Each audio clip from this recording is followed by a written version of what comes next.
Welcome back to another week of Gacha news on the 5-9 Gaming Network. I'm your co-host Nolar, and I'll be starting us off.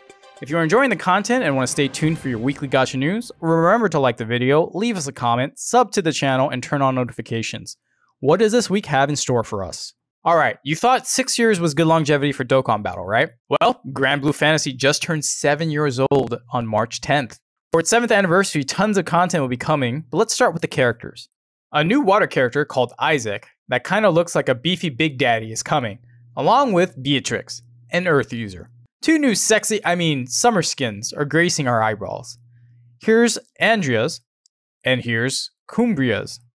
Dark character Eustace will not only be getting his 5th star, but will also be playable in Granblue Versus coming in April, which is pretty cool. Feeling lucky, huh? Scratch cards will be available from March 10th to the 31st.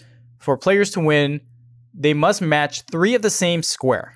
But don't worry, even if you get shafted, a reward will still be given out. There will also be anniversary weapon tickets that feature all weapons starting at level 150 and a special sale on 2 skins starting March 10th. One for Urius and one for Eustace.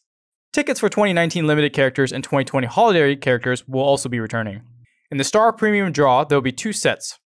The first featuring 2019 and 2020 seasonals, and the second for Zodiacs and Grands excluding Vikala. No anniversary would be complete without login bonuses. Points for skins and weapons will be awarded to players who log in during the celebration. Doesn't stop there though. Special missions will become permanent and there'll be a Skyleap special netting an extra 200 crystals per day. Broke players will also be happy to know that during the anniversary, there'll be a guaranteed 200 draws in total available. The first 100 will be for the Flash Gacha on March 20th, with the second being the Lekfest Gacha on the 30th. If that wasn't enough, the game is also having a crossover on the way.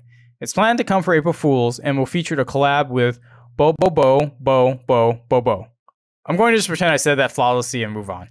For global players looking to get into Granblue Fantasy, the JP version of the game does feature English translations, so even though there isn't an official global version, English players can still enjoy the JP version via subtitles as long as you can connect to the JP servers. The game can be played on mobile, but it's basically a glorified version of the web browser, still giving players some options. Azur Lane is getting a collaboration with the Worldwide Fund for Nature, also known as the WWF. In one of the tweets for the crossover, Pinghai is shown in a panda outfit. The tweet says skins like this will be available through the campaign with WWF. Little information has been given out on how this collaboration will be handled and when exactly it will start besides this tweet. That being said, it's nice to see the game support a good cause, because like the WWF. If you'd like to support the cause directly and help out some pandas, click the link in the description below to donate. For those interested in Azur Lane, it's a side-scrolling shoot-'em-up naval warfare game set during World War II. In the game, you collect ship girls to battle with. Now that I'm going over the premise of the game, and the collaboration kind of seems pretty weird and outlandish. But anyways, if you want to give the game a shot, it's available to play on Android and iOS in JP and global. Honkai Impact 3rd just received its 4.6 update, and some big changes have come to the game. The update launched last week on March 4th, and is part of the game's 3rd anniversary celebration. Players will be able to unlock a new S-rank battlesuit called Hesher of Sentience, and participate in the 3rd anniversary feast. The Hesher of Sentience is a very powerful bio damage dealer who can switch between 3 weapons seamlessly. During the 3rd anniversary feast, players can claim up to 35 supply cards. In the update, a new S-rank elf called Water's Edge is also coming. This elf unit will be an ice support who can pull enemies in a large area and force them to take more ice damage with her ult. A spring outfit is up for grabs for Starlight Australos, and participating in the spring event will also get the players a free S-rank. With this card, players can choose which S-rank character to acquire, which includes the new Hesher battlesuit as well, allowing you to get another copy of that unit. This was a massive update for Honkai with tweaks done to drops, the bottle boss, an inclusion of new currency, and a new equipment that was so much more to go through. So for those who are interested in reading the full patch notes, please visit the game's official website in the description below for more information. Although MiHoYo's other title, Genshin Impact, may be the cool kid at the lunch table right now, people shouldn't sleep on Honkai Impact. If you never played Honkai before, know that there are significant differences that separate it from Genshin. If the aspect of Genshin's open world doesn't interest you as much, and you care more about the combat, you might want to check out Honkai because the combat is a lot more intense and fast-paced, and the game even has a PvP mode that Genshin is currently lacking. To play Honkai, you can download it for your computer or on mobile, and like Genshin, the game is easily accessible in terms of its version, so global players won't be left out here. Please don't bring me back to reality, Sinfonia stage. Yeah, that's what the name of the game is, okay? It's going to have a collab with Toradora. There's little information on the collab at this time, but for those unfamiliar, Sinfonia Stage is an isekai idol rhythm game similar to other rhythm gachas like D4DJ. The game is pretty recent, only coming out a few months ago, on December 10th of last year to be exact. It's made by Kadokawa and Wonder Planet. The game's illustrations are done by artists that have worked on Kadokawa's Dengeki Bunko. The story is being written by Masaki Okayu's, the author of Bokusatsu Tenshi Dokuro-chan. With those with the notable backgrounds working on these titles, fans of rhythm-based gachas may want to check this game out. It's been praised for its stunning visuals, but there are some concerns with its lifespan. It's available on Android and iOS, but it is JP exclusive. Arcana Tactics just launched this week for global. The game was developed by Tiki-Taka Studios and is supposed to be a blend of tower defense and auto chess. Players fuse characters to form new ones on the opposing 3x3 grid.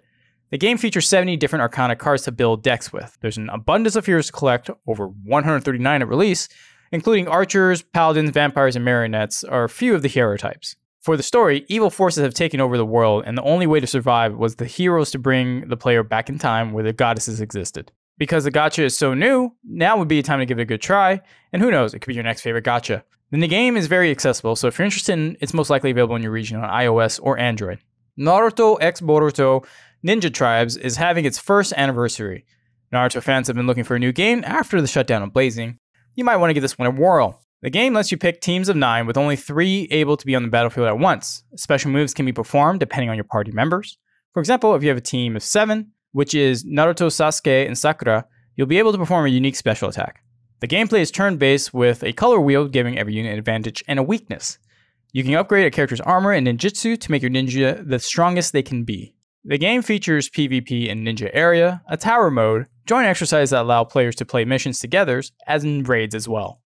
For characters, the game's featured beloved Naruto characters throughout the anime all the way to Boruto.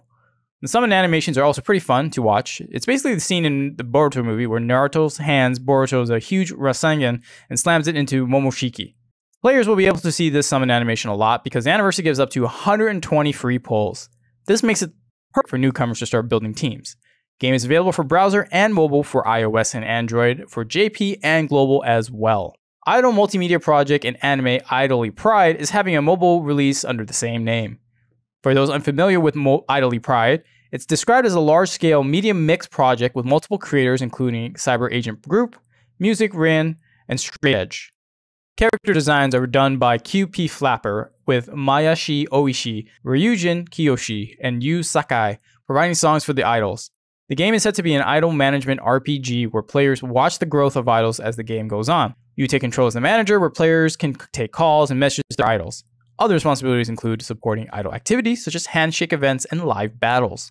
To have greater success in winning these battles, players must train their idols to make them become the top of the industry. It's currently available for pre-registration for Android and iOS for JP. In order to register, users must visit the game's official website. If 30,000 people register, players can get 10 gacha tickets and a gold business card. As of now, the title is set to release this spring. Make sure to follow the game's official website and Twitter for any updates. If you're at all intrigued by the game, an anime based on the franchise alone launched January 10th of this year, so there's plenty of content to go around for Idoly Pride. WARAU Ars Notoria, launched last week on March 4th for iOS and Android devices. The game was made by Nitro Plus and Good Smile Company. Speaking of Nitro Plus, this game is the 20th anniversary project for the developers. They have Otusaku Shinchi Chiro for Summon Night and ReZero Starting Life in Another World in charge of these character designs. The story of the game is about you, who lost your memories and becomes a teacher at a secret academy where average people aren't able to see. In the academy there are, you guessed it, girls. Except these girls known as pentagrams, who are in the process of learning how to become proper ladies. As you go through your day by day with them, it's revealed that this is the only prelude to the battle with the quote-unquote knights. This is where the gameplay comes in. Players will be engaged in real-time battles that consist of parties of 4. Normal attacks are done automatically, while the player in charge is determining the best times to use secret arts and sigils. By using secret arts with characters at the same time, link attacks can be performed, giving an advantage to the player. Since the game reached 400,000 pre-registration, rewards like 5 sigils and 11 gacha pools for 7 days are available for players. Currently, the game is only on JP. And for the last story of my segment, Sword Art Online Integral Factor is also having its 3rd anniversary. For the celebration, up to 330 summons, also known as free orders, will be available. One free 11 times free order will be given out every day until 30 days is reached. This giveaway period will last until June 1st, so even if you haven't taken advantage of this yet, there's still plenty of time. If you're ignorant about Sword Art Online, the actual anime and manga takes place in an MMORPG, so the game is pretty meta in that sense. If open world MMORPGs are up your alley, then this game may be the one for you. And plus, it can be played on the go. The game can be played on Android or iOS, and it has a JP and global server, making it very accessible. And off to my co-host, Sly. Thank you, Nolar. By now, I'm sure most, if not all of you, have heard of the game called League of Legends. It is arguably the largest esport in the world right now. Well, it is getting a mobile version of the game called League of Legends Wild Rift. For those wondering, isn't that what Mobile Legends is? The key difference between these two games is that Mobile Legends was developed and published by a company called Moonton. Wild Rift will be developed and published by Riot Games, the original developer for League of Legends. Wild Rift is the official mobile version of League of Legends. It is getting a beta on March 29th in the Americas. We are still waiting for an announcement from Riot on when the launch date for the official release date of Wild Rift will be. We now have a release date for Lilith's Encroaching Shadow, the first of the Rise of the Sinister Dominion events in Dragalia Lost. The new set release date for Lilith is March 12th, which is tomorrow, the day after this video goes live on March 11th. The minimum might requirement to attempt normal difficulty on Lilith is 22,000. Now, for any new player or returning player that is worried about not being able to partake, do not worry. This will be a permanent addition to the game and can be attempted at any time, so do not stress if you cannot attempt it right away. A reminder as well that this is considered endgame content whose difficulty lies between Master and Legend Agito, so it will require some strategy and learning the mechanics in order to beat it. The minimum requirement for Expert difficulty is 34,000 and Master is 36,000. Normal and Expert, the enemy will be Shadow attuned, so be sure to work up your light units. Master, however, will introduce the new mechanic previously mentioned on Gacha News, where Lilith will switch elements during the fight. She will switch between Shadow and Flame, so you will need to work on both Light and Water teams in order to beat this boss, as the game will ask you to switch teams when Lilith swaps elements. Normal and Expert will release with co-op variants on initial release, with Master receiving his co-op variant in early April. Don't forget, the Defense Battle Ageless Artifice is available to players and it rewards large amounts of honey, so be sure to farm it out as much as possible.